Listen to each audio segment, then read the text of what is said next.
Hola, ¿qué tal? Soy yo, aquí, otra vez, desde el mueble de mi casa, porque yo estoy viviendo en Mississippi y hace frío, y la verdad es que la calefacción en la casa está encendida, pero yo como quiera tengo frío, aquí sí, así que me senté aquí en el mueble para arroparme, como decimos en Puerto Rico, acobijarme, no sé cómo le digan, pero bueno. El video de hoy trata sobre cuando me mudé de Puerto Rico a Estados Unidos. Y para no perder la línea del tiempo de las cosas que estoy hablando y no irme por la tangente, porque me encanta hablar y yo sigo hablando, y luego como que, bueno, ¿y qué estaba diciendo? No tiene sentido. Pues tengo aquí unas notas que si me ve mirando hacia abajo es porque estoy intentando seguir un poco qué quiero decir para organizar mis pensamientos. Pero bueno, como les comenté, voy a estar hablando sobre cómo ha sido mi experiencia desde que me mudé de Puerto Rico, la isla del encanto, pra, a Mississippi. Mississippi. Si no has estado en Mississippi o no has escuchado de Mississippi, por favor búscalo. Googlealo. Haz tu tarea. Tienes tarea. Googlear dónde queda Mississippi y quién vive en Mississippi. Nadie. No estoy siendo una hater, pero Mississippi. Mississippi es Mississippi. Pero bueno, empecemos. Llevo viviendo en Mississippi 4 años. Me mudé en el 2020, diciembre 2020. La razón por la cual me mudé fue para estudiar, porque cuando yo estaba en Puerto Rico, yo tenía aspiraciones de ser veterinaria. Pero eh, en Puerto Rico lo malo es que no hay escuelas de veterinaria, o por lo menos para ese momento, hace 4 años. Ahora creo que sí hay una que otra, no estoy segura. Pero quería estudiar veterinaria y como dije allá no lo dan, pues me tenía que mover sí o sí. Así que en diciembre de 2020 apliqué a Mississippi State University. ¿Y por qué a Mississippi State University? Bueno, porque tenía un profesor que me recomendó venir para acá porque tenía muchas oportunidades en un mismo renglón. ¿A qué me refiero? Que Mississippi State University tiene la escuela veterinaria, tiene ADS, que es Animal Dairy Science, que básicamente es trabajar con vacas y todas esas cosas. Granja. Tiene Wildlife, que es la que yo hice, que es vida silvestre. Y tiene Forestry, que es trabajar con árboles y todas esas cosas. Y pues básicamente tienes para escoger, que si no te vas por una, te vas por la otra, pero todas están como encaminadas. Y qué bueno que me dio esa recomendación, porque realmente al final del día terminé cambiando. Pero ese no es el punto. La razón de la cual me mudé fue para estudiar en los Estados Unidos. Antes de yo mudarme de Puerto Rico para Estados Unidos, yo hice las llamadas pertinentes a apartamentos, a alquiler de auto, a todas esas cosas para que cuando yo llegara acá ya supiera por lo menos a dónde voy. Porque genuinamente cuando yo me mudé, o sea, yo no sabía a dónde iba, a cómo iba y no tenía ningún familiar o no conocía a nadie acá. Así que básicamente era como que, ok, vas a aventurear. Y para evitarme ese mal trago de aventurear y que, no sé, fuera más complicado de lo que ya era, pues bueno, eso fue lo que hice. Primero llamé, hice todas las coordinaciones que tenía que hacer para que fuera más fácil. Obviamente, las emociones y, y lo complicado que es irte de tu país, de tu casa, de las cosas que conoces, de la comida, del idioma, es complicado y pues al principio fue muy triste, pero no lo vi como una despedida, lo vi como, ok, es momento de seguir creciendo para en algún momento poder ayudarles, tanto sea económicamente o no sé, ayudarles a explorar un poco el mundo desde mi perspectiva al final del día. Las primeras impresiones que tuve al llegar a Mississippi fueron como que así, grillos. ¿Dónde acabo de llegar? Yo estaba reconfundida, la verdad. porque Puerto Rico tiene muchas montañas, obviamente tiene la playa y tiene bastante diversidad en la isla. En cuestión a panorama y clima no hay diversidad, pero a panorama. Acá llegué en diciembre, hacía mucho, mucho, mucho frío, por lo menos para mí. Y todo era súper plano, plano, plano, plano, plano, porque Mississippi, mayor, lo que hace Mississippi mayormente es trabajar con agricultura. Así que la mayoría de todos los campos acá son de agricultura, de soya, de maíz, de algodón y de otras cosas. Así que el cambio fue un poco bastante drástico. Luego, algo re importante, el idioma. El inglés. El inglés, sí. Bueno, para muchas personas en Puerto Rico, depende de la escuela en la que estudie, o casi todas, la verdad, por no decir todas, te enseñan inglés. Tienes una clase de inglés, te dan libros en inglés, en algunas escuelas tienes libros en inglés, pero la clase es en español. Y realmente yo aprendí inglés, pero era un inglés que lo podía leer, o sea, que lo entendía más leyéndolo que escuchándolo. Así que para mí fue un reto bastante grande el que yo llegué aquí y mi inglés era bastante, por no decir completamente mediocre. Pero eso a mí no me detuvo. Yo hablaba mi fantástico inglés y yo, olvídate que me entienda quien no me entienda y si no, que sea lo que sea. Y bueno, la verdad que el inglés fue un cambio bastante grande y cada vez que iba a clase tenía una histeria porque me sentaba en la clase y miraba al profe y tenía dos opciones. O miraba al profe y escuchaba lo que decía, o apuntaba y no entendía y luego yo entendía según lo que había escrito. Porque yo estaba todavía en ese cambio de que, ok, mi cerebro no podía hacer tantas cosas a la vez. A este punto ya llevo 4 años aquí, ya lo puedo hacer. No significa que soy una experta, hay muchas cosas que no sé y que siempre pregunto. Pero bueno, eso es una cosa bastante grande para tener en cuenta. Obviamente, hay muchas universidades en Puerto Rico que son bilingües y que las personas salen ahí rapeando en inglés, pero no fue mi caso. Cuando llegué, viví en un apartamento con 3 personas y yo era la cuarta. O sea, 4 personas viviendo en un apartamento. Yo elegí que fueran mujeres y obviamente todas eran desconocidas. Y solamente compartíamos cocina y la sala y la nevera. Cada cual tenía su cuarto y su baño, que eso era un plus para mí. La convivencia fue intensa. Vivir con más personas y que no conoces es intenso. Y más cuando acá en Estados Unidos las paredes son como papel. En Puerto Rico son de cemento, así que todo bien. Pero aquí es como que, no sé, dices media palabra y te escucha el vecino. Bueno, aquí no hay vecinos, pero te escucha quien sea. Y fue complicado. Eventualmente voy a hacer un video explicando, muy bien compartiendo unas experiencias que tuve con roomies. Los retos que me enfrenté o los retos que tuve mientras vivía sola. Uno, vivir sola. O sea, empezando, vivir sola. Es complicado porque yo en Puerto Rico vivía con mi mamá y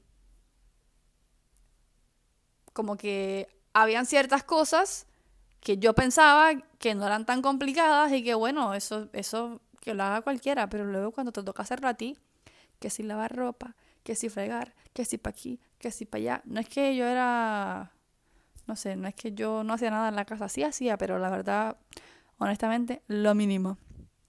Pero cuando me encontré conmigo misma y yo, hola, Yaimari, ¿qué tal? Ahora tenemos que hacer esto tú y yo.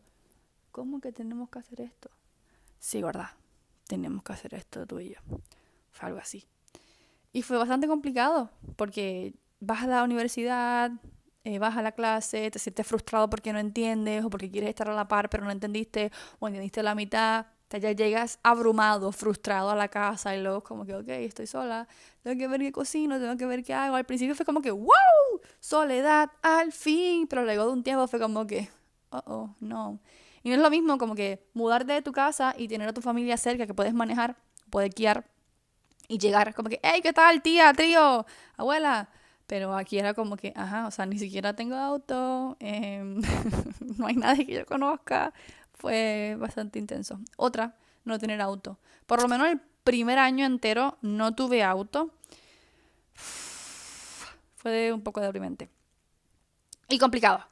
Porque este pueblo en el que yo vivo es bastante mucho pequeño y para ir a cualquier lugar necesitas auto. Y para ir al súper era una tragedia, tenía que preguntarle a mi roomie, tenía que tomar Uber y aquí tampoco hay tantos Ubers.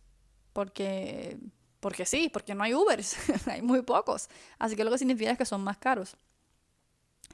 Y luego lo que más me jodió, por decirlo así, era no tener amigos.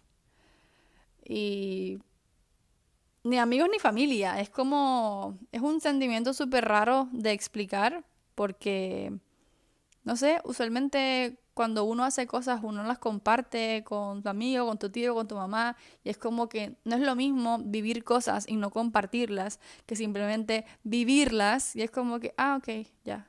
Como que me pasaban muchas cosas chistosas, o tal vez muchas cosas que no eran chistosas, y lo que hacía era llorar, y era como que, ok, solo quiero hablar con alguien y desahogarme, pero eso fue complicado, intentar hacer amigos, porque la verdad es complicado. Y no es porque yo no sea sociable, sino es que a lo que yo me refiero con tener amigos es tener amigos reales. O sea, tener personas con las cuales poder contar las cosas y todo eso. Porque sí puedes tener compañeros de clase que van a la clase, se ayudan en tarea y si acaso, y ya está, y cada cual a lo suyo, como la ley del sorullo. Pero bueno. Luego, qué extraño de PR. Extraño demasiado la playa. Cuando yo vivía en Puerto Rico, iba, por no decir todos los días, casi todos los días a la playa. Extraño la playa muchísimo. Eh, extraño la comida. La comida. Extraño salir, no sé, un domingo, un fin de semana. Ay, vamos allí a comer tripleta o vamos allí a comer mofongo.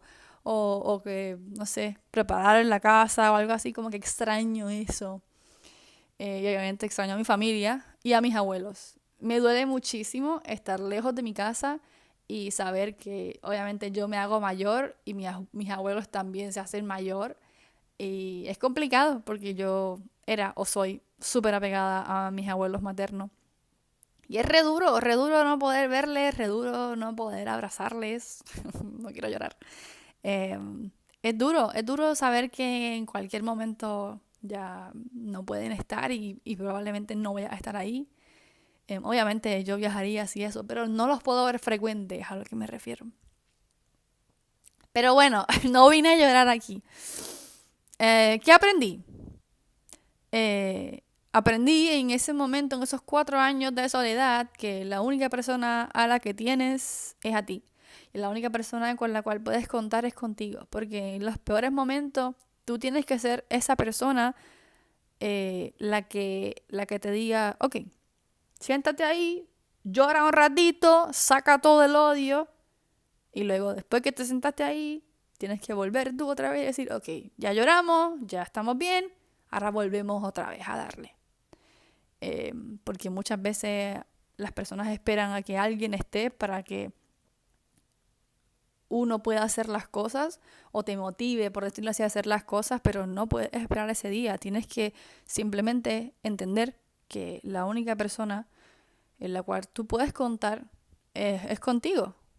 Y obviamente no estoy diciendo que tu familia no te apoye o que no, tu pareja no te apoye. No estoy diciendo nada de eso. Mi punto con esto es que tienes que entender, o por lo menos lo que yo entendí y lo que me ayudó en ese momento, fue que tienes que hacer las cosas por ti.